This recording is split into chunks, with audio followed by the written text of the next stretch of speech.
అందరికీ నమస్కారం. క్రిస్టియన్పల్లి గ్రామంలో 523 సర్వే నంబర్లో 83 ఎకరాల 28 గుంటలు ప్రభుత్వ భూమి ఉంది. అట్టి భూమిలో ఇతర అవసరాలు ప్రభుత్వ అవసరాలకి అలాట్మెంట్ చేసిన తర్వాత మనకు 3 ఎకరాల 30 గుంటల భూమి దాదాపుగా మనకు అందుబాటులో ఉంది. అట్టి ప్రభుత్వ భూమిలో అనేక మంది దాన్ని ఎంకరేజ్మెంట్ అవుతుందని అనేక సార్లు నాకు కంప్లైంట్ రావడం జరిగింది.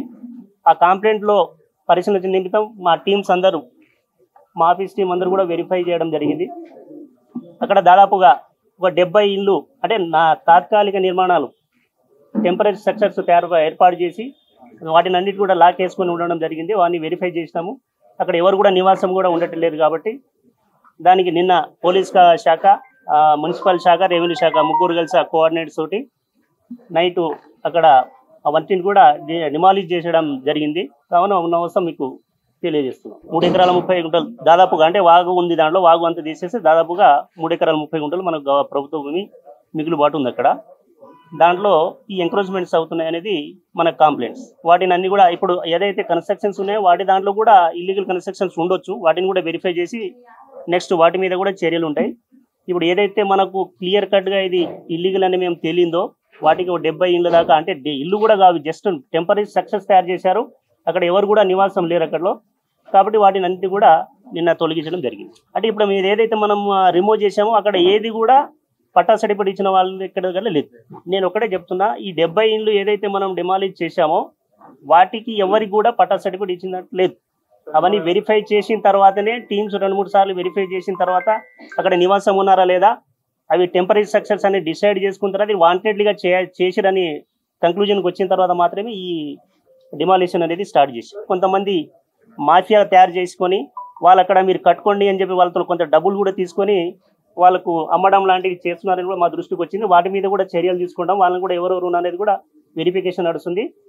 నేను ఇప్పుడు ఈ మీడియా ముఖంగా అందరికీ కూడా నేను కోరేది ఏంటంటే, ఈ ప్రజలు ఎవరైనా సరే ఇక్కడ ప్రభుత్వ భూమి కొంటున్నారు, అమ్ముతున్నారని వాళ్ళని సంప్రదించకుండా డైరెక్ట్గా అధికారులకు సంప్రదిస్తే దాని గురించి డీటెయిల్స్ మేము వాళ్ళకి చెప్తాము. ఇన్ కేస్ వాళ్ళు ఎలిజిబుల్ ఉంటే ప్రభుత్వ పథకాలు ఎక్కడైనా వస్తే ఆ పథకాల్లో వాళ్ళకు ఎలిజిబిలిటీని బట్టి మేము కేటాయిస్తాం తప్ప ఇట్లాంటి మా దళారులను నమ్ముకొని ఇవన్నీ కొనడం చేయడం అట్లాంటి ఇల్లీగల్ కన్స్ట్రక్షన్ చేస్తే వాళ్ళ మీద చర్యలు ఉంటాయి. కాబట్టి డబ్బులు కూడా వేస్ట్ అవుతుంది, వాళ్ళ శ్రమ కూడా వేస్ట్ అవుతుంది, వాళ్ళు బ్లేమ్ కూడా అవుతారు. కాబట్టి దయచేసి ఈ ముఖంగా నేను అందరు కూడా కోరేది ఏంటంటే, అక్కడ ఎవరు కూడా ఈ సర్వే నెంబరే కాదు, ఇక్కడ పక్కన 25 సర్వే 25 సర్వే నెంబర్ కూడా ఎన్నుగొండలో ఉంది. అట్లా ఇక్కడ కూడా ఇదే రకమైన కంప్లైంట్స్ వస్తున్నాయి. కాబట్టి దాని మీద కూడా ఇదే చర్య తీసుకోబోతున్నాము. దయచేసి నేను అందరు కూడా తెలిసేది ఏంటంటే, మా అర్బన్ మండల పరిధిలో ఎక్కడ ప్రభుత్వ భూమిలో కూడా ఇలా కన్స్ట్రక్షన్ చేస్తే వాటిని అన్నిటి కూడా ఇదే మాదిరిగా చర్యలు తీసుకుంటాం. కాబట్టి దయచేసి ప్రజలందరూ కోరేది ఏంటంటే, గవర్నమెంట్ ప్రభుత్వంలో ఎలాంటి కట్టడాలు చేయకుండా ఉంటే మంచిదని నేను కోరుతున్నాను. ఈ దళారులు ఎవరైతే ఉన్నారో వాళ్ళ మీద కాంపిటీస్, వాళ్ళ మీద డీటెయిల్ ఎంక్వైరీ చేసి మేము చేస్తున్నాం. అంటే మీరు చెప్పేది ఏంటంటే, ఆ పట్టా సర్టిఫికేట్ వాళ్ళే సృష్టిస్తున్నారు అనేది మాకు కొద్దిగా సమాచారం ఉంది. మేము గవర్నమెంట్ ఇచ్చిన పట్టాలు కావు, వాళ్ళే తయారు చేసి ఇస్తున్నారు అనేది అలిగేషన్ ఉంది. కాబట్టి అది కూడా వాళ్ళ మీద వెరిఫై చేసి వాళ్ళ మీద కూడా చర్యలు. ఈ డబల్ బెడ్రూమ్ సంబంధించింది డిస్ట్రిక్ట్ లెవెల్ అడ్మినిస్ట్రేషన్ దృష్టిలో ఉన్నది, అది అక్కడ పరిశీలనలో ఉంది. కాబట్టి అది ఇప్పుడు మనం అక్కడ నుంచి ఆ రిపోర్ట్ వచ్చిన తర్వాత దాని మీద మేము ఈ మండల పరిధిలో ఎక్కడ గవర్నమెంట్లో కన్స్ట్రక్షన్ జరిగినా కూడా ఇదే మాదిరి చర్యలు చేపడతాం. ఇప్పుడు నెక్స్ట్ చేయబోయేది అదే. ఇప్పుడు ఆ సర్వే నెంబర్ కూడా టోటల్ బౌండరీస్ ఫిక్స్ అప్ చేసేసి ఎంత బ్యాలెన్స్ ఉందో దానికి నేను కలెక్టర్ గారికి కూడా కోరుతాను. ఒకటి కొంత బడ్జెట్ కేటాయిస్తే దానికి ఫినిషింగ్ చేసేసి అక్కడ బోర్డులు కూడా పెట్టడానికి ఆ ప్రయత్నం త్వరలో స్టార్ట్ చేస్తానని కోరుతాను. ఇప్పుడు కంప్లీట్ చేసేది కూడా పేదలే కాబట్టి ఆ పేదవాళ్ళని నేను మీడియా ముఖంగా అందరికీ కూడా కోరేది ఏంటంటే, ఆ దళారుని ఎవరు కూడా మీరు వాళ్ళ దగ్గరికి వెళ్ళకండి.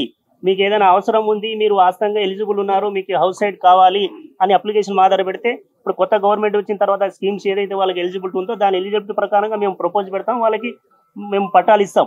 అంతేగాని దళారులను పెట్టుకొని వాళ్ళకి పైసలు ఇచ్చి అంతా వాళ్ళు మోసపోవద్దు అనేది నేను అందరికీ కోరుతున్నాను. ఫస్ట్ నేను ఒకటే చెప్తున్నా, అక్కడ ఎంక్రోచ్మెంట్ చేసింది ఎవరు అనేది మాకు అనవసరం. ఎంక్రోచ్మెంట్ అయిందా లేదనేది నిర్ధారణకు వచ్చిన తర్వాత దాని మీద చర్యలు ఎవరైనా సరే ఇదే చర్యలు ఉంటాయి. మన వాళ్ళు వీళ్ళు అనేది ఏముండట్లంటూ మా ఈ దగ్గర ఉండదు. చట్టం ముందు అందరూ కూడా సమానం.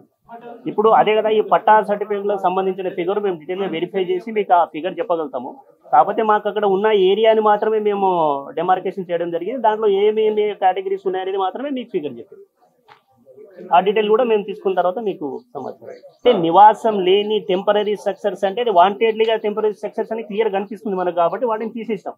ఇప్పుడు కొంతమంది నివాసం కూడా ఉన్నారు, అది వాళ్ళకి జెన్యూనిటీ ఉందా లేదా వాళ్ళ పట్టా సర్టిఫికేట్ కూడా వెరిఫై చేసిన తర్వాత వాళ్ళు కూడా బోగస్ అని తెలిస్తే వాళ్ళ కూడా ఇదే చర్యలు.